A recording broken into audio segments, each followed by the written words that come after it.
Hi guys, this is Pender here with your lesson for today. And so last class when we were together, we were working on the chi-square distribution, and we specifically had talked about goodness of fit. So I want to start with the goodness of fit problem and show you this has ever so slight of a variation from what we've done so far. So if you go to your packet that I gave you previously for goodness of fit, I want to talk about the NHL problem. So find your packet and flip to that page. And I don't have that worksheet, so I've just rewritten the data here.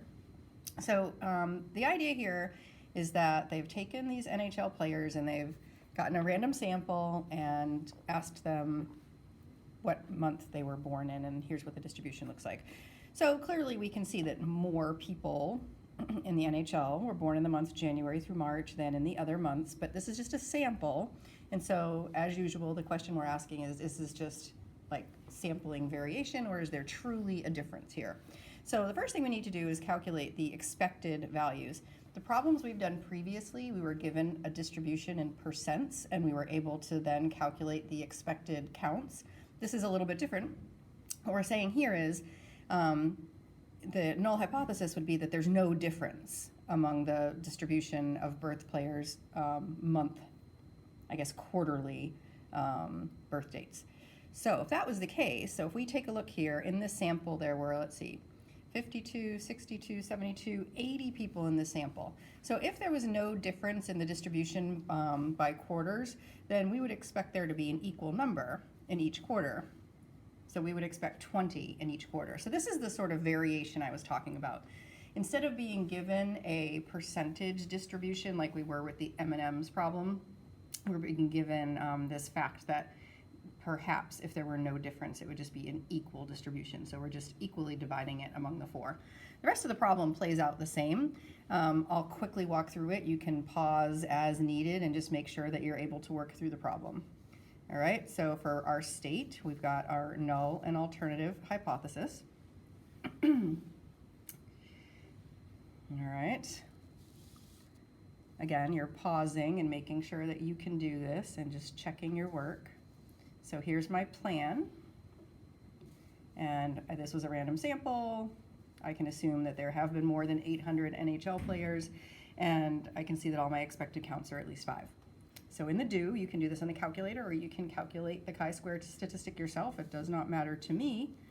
I used the calculator, and I got, with degrees of freedom 3, chi-square 11.2, and they're given p-value. So here's my conclusion. With a p-value of 0.0107 at an alpha level of 0.05, we reject the null hypothesis. There is evidence that the birth months of NHL players is not equally distributed among the 4 quarters of the year. So again, we saw that in our sample, but the question was, is that just my sample, or can I show with some level of significance that this is actually the case for the population? And so at an alpha level of 0.05, we are saying for this population it is the case that the birth months are not equally distributed among the 4 quarters. All right, good.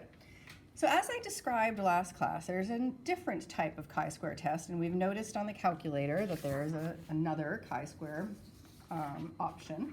So we're going to talk about part of that today. So another option for chi-square test is a test for what's called homogeneity. All right, so a test for homogeneity is testing if 2 or more populations have the same distribution across a categorical variable. So we've been looking at one single population so far. We looked at like a population of M&Ms, we looked at a population of NHL people. So here with the chi-square test for homogeneity, what we're going to see is a 2-way table, which we have seen before. So we're going to talk real quick about conditional distribution one more time before we do the chi-square test. So conditions, shockingly, are the same as they have been. So that hasn't changed. The degrees of freedom is a little different because we have a 2-way table instead of just one distribution. So the degrees of freedom is the number of rows in the table, -1, times the number of columns in the table, -1. And then to find the expected counts, we'll see that you really don't have to do this. The calculator will do it for you. However, if we needed to do this by hand, to find each of the individual expected accounts. You would do the row total times the column total divided by the table total. That probably makes no sense right now because you haven't seen any data yet.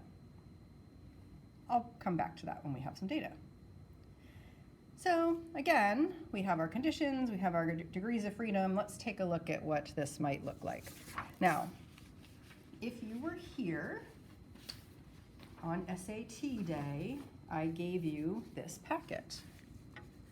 If you were not here, you might not have this packet, unless maybe you came and saw me on Thursday and got it before you watched this video. So that being said, you just need to like copy some stuff down, all right? So here's our scenario. So we have this Mediterranean restaurant and they want to know if playing different styles of music influences the type of food that the customers order. So they have randomly assigned these 3 treatments: no music playing, French accordion music playing, and Italian string music playing. And for each of those 3 treatments, they have taken note about what type of entree people ordered. So as I've said before, as we go through this, you pause as necessary to make sure you're getting everything down, and rewind if you need to rehear something. So before we do the chi-square test, I want to just do a quick review of conditional distributions. So we would like to calculate conditional distributions for each treatment given the type of music. So remember, conditional distributions, that means if I'm doing this for type of music, then my types of music totals are going to be the denominators that I'm looking at. So let me grab a calculator. Oh no, I think I've forgotten my calculator. That was not wise. Okay, I will be back.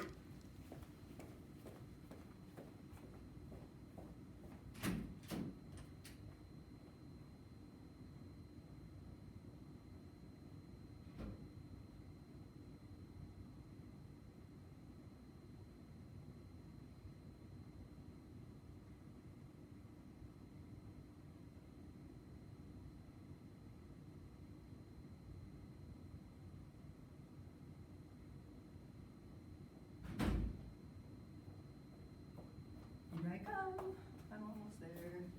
Alrighty, I have a calculator. Critical piece of. All right, let me get back on track here. All right, so I would like to calculate the conditional distribution for each treatment given the type of music. So again, the type of music is going to be my denominator. So we're going to make a table. Pretty much looks like the table above, but we are changing these counts into conditional distributions. So if I'm looking at the proportion of people who ordered French food while listening to no music, that would be 30 out of the 84, which I can convert to a decimal as 0.357.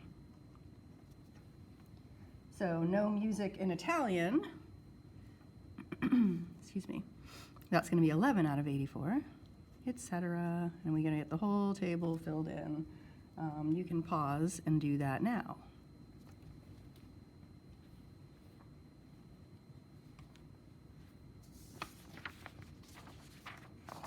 So here's what we're looking at for our conditional distribution. So again, the type of music, the column totals will be the denominators for all of those, and these are the numbers that we've got. So the next bit is to construct graphs to illustrate the differences and write a few sentences. So, you know, there's more than one way to construct a graph for these. I chose to do 3 separate bar graphs, one for each type of music. So I'll show you what that looks like for me. So along the x-axis, I've got the type of food that was ordered, and then it's now percentages of entrees that are that type of food along the y-axis. So we can see for no music, others definitely the most often, followed by French and then Italian. French music, French increased pretty high, Italian went down a little bit. Other seems to be kind of stable. And then for Italian music, we see an increase in the Italian and a decrease in French. And again, the other kind of stays kind of stable. So we have to write a couple of sentences, so we're going to note things that seem noteworthy. And so it seems to me like there's a significant increase in Italian food being ordered when there's Italian music, so I'm going to make a note about that. And then, like, French food is pretty popular kind of throughout, so I guess I'll say something about that. So here's just sort of like an example of making some comments about what I'm seeing here. So the type of food varies when different types of music are played.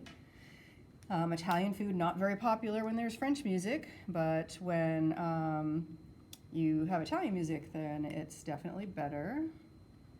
And French music is pretty popular no matter what's happening. So that's just a quick review of calculating a conditional distribution and maybe looking at how to illustrate that distribution. So let's get back to talking about a test. So what we're going to be interested in here, and I'll flip the page in a moment, is we're going to be interested in finding out if there's a difference in the distribution of the type of entree ordered if there's different music playing. All right, so again, if you have this packet, you can flip. If you don't, you just got to write some stuff down. So a chi-square test, again, for homogeneity, looks at a categorical variable for several populations. So our categorical variable here is type of entree ordered, and the populations are the people who listen to the different types of music. So here's what my null and alternative hypothesis look like. The null hypothesis is that there's no difference in the distribution of the types of entrees ordered for the different types of music being played. My alternative is simply that there is a difference in the distribution of the types of entrees ordered when no music, French music, and Italian music are played. So we'll check our conditions as usual. So we had random assignment to treatment, that was good. We can assume there's more than 2,430 entrees that are going to be ordered. And then I'm going to say that all expected counts are at least 5. I'll show you that below. Degrees of freedom is number of rows minus 1 times number of columns minus 1, so I have degrees of freedom 4. And here is the question. So is there evidence at an alpha level of 0.05 that the distribution of types of entrees is different when different music is being played? So the chi-square, so let me back up. Let's talk about the expected values. You can calculate the expected values by hand. I'm going to go back to page 1 and just point that out to you. But then I'm going to show you where to find it on the calculator. And to find it on the calculator, you have to run the test first, so it's kind of like you're doing things in reverse, but that's fine, it doesn't matter. So here was my original table with my values. So in order to find the expected counts, so I'll do expected over here. So it will be row total times column total divided by the grand total of the table. So my expected count for this category, French with no music, would be 99 times 84 divided by 243, which is 34.2. Now, you could do this, so my expected count here for this guy is 34.2. So we could do that for all 9 entries and get the expected counts, but again, the calculator does it for us, so I'm going to show you where to find that. All right. So let me go back here. So I am going to show you how to do this on the calculator. Here we go. All right, you got your handy dandy calculator. This is a two-way table. So we can't enter it into the lists like we could before because a list is a list. It's not a table. So we're going to use the matrix feature on the graphing calculator. So right here in blue, you'll see the word matrix. So to access that, you have to hit the second key. And what we want to do right now is we want to edit the matrix. So I'm going to go over and press edit. Now, you have to tell it what size you want the matrix to be. And I'm looking at my data. We don't include the totals. We're just including the body of the table. So this is a 3 by 3. So I have to tell it 3 by 3. And then you just overwrite whatever is in there, and you have to enter your data. Just hit enter after each number that you type in, and it'll go down to the next field. So hopefully I'm typing these in right. All right, good. Now that it's in, we're going to go to the test. So you go stat, over to tests, and we're going to choose the other chi-square test, not the goodness of fit. So here's what you'll notice. It's going to default to observed values being in matrix A. That's where we put them. It is going to calculate the expected values and automatically insert them into matrix B for us. So I'm going to go down to calculate. And here's my chi-square. So I'm going to go back to my other page for a minute. So again, I could do this by hand, or we use the calculator. So from the calculator, there's the same chi-square value that I got, and the p-value the calculator is giving me is 0.001. If we had used the table gets used the same way it does for the goodness of fit, so I would have gone to degrees of freedom 4, so you can check this and make sure you can make it happen. Go to degrees of freedom 4, and then you're looking between which two values the 18.28 falls, and you should be seeing it falling between 0.001 and 0.0025. From the calculator, it was 0.001. Same outcome. Same outcome, which is we're going to reject the null hypothesis and conclude that there's a difference in the distribution of types of musics, the types of entree being ordered with different types of music. So I'm going to go back to the calculator again for a minute, and I want to show you, now that we've run the chi-square test, if you go back to matrix, and if you go down to B, well, I guess we have to go over first. All right, let me go to matrix. Go over to edit, and then down to B, and press enter. This is the matrix that contains the expected values. Now, it is good practice to copy this down somewhere, to have this down somewhere on your paper. All right, so I made note here that all expected counts are at least 5. Excuse me, so it would be wise here to have this table with my expected values. So it was, so again, we're recreating this table, right? So what you do is you would recreate this table. This is our observed values, and each of these 9 entries would now be these expected values that we're getting from the calculator. And if you wanted to do the chi-square statistic by hand, remember it goes observed minus expected quantity squared divided by expected plus observed minus expected quantity squared, et cetera, 9 times.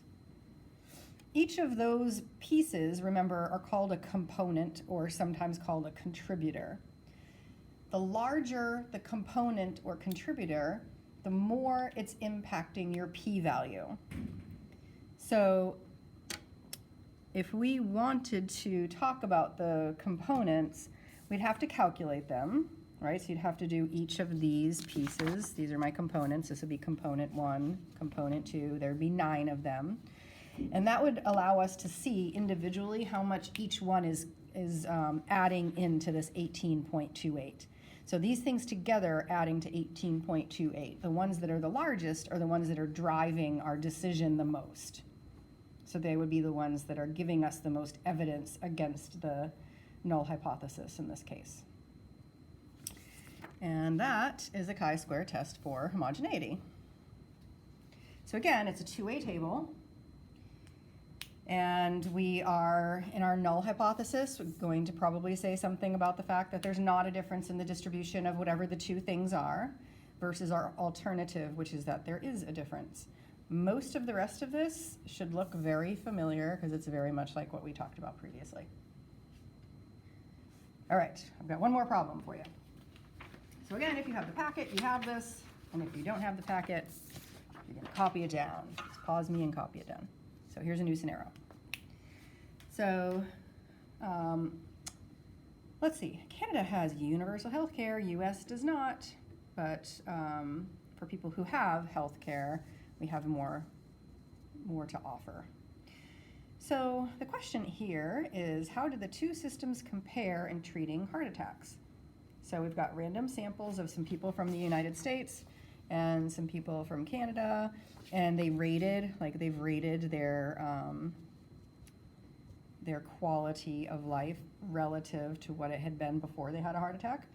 So 75 people in Canada said it's much better than it was, 541 in US said much better, etc.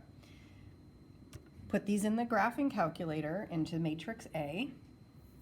So this is going to be a 5x2 matrix. You're going to enter that into matrix A and go ahead and run the chi-square test right off the bat to get the expected values. So again, it kind of feels like we're doing this in reverse, but this is the easiest way to get the expected values. So I've thrown this in matrix A, I've run the chi-square test, and these are my expected values. So now when I do my check, I can see they're all greater than 5. All right, here's what we want to test. The null hypothesis is that there is not, I forgot to write the word not, a difference in the distribution of quality of life for heart attack patients in Canada and the US. And our alternative is going to be that there is a difference in the distribution of quality of life for these people. So our plan is to conduct a chi-square test and, per usual, random samples, checking 10%, and I can see now that my counts are all at least 5. So I'm just going to go for this on the calculator, of course. It's the best way to go. So my chi-square value was 11.7 with degrees of freedom 4, and there's my p-value. Now, they gave me an alpha level of 0.01. So although this p-value looks kind of okay, it's not for this particular case because our cutoff is 0.01. So with a p-value of 0.0195 at an alpha level of 0.0, oh, looks like I forgot a 1 there, 1, we fail to reject the null hypothesis. There's not convincing evidence that there's a difference in the distribution of quality of life for heart attack patients in Canada versus the United States. So again, looking at more than one population, 2 or more populations. In this case, we had population 1 was these Canadian heart attack patients, and population 2 was heart attack patients in the United States. And we were looking at a categorical variable, quality of life, across those 2 populations to see if we believe there is a difference. This is your chi-square test for homogeneity. So what I would like you guys to do for next class is these 4 problems.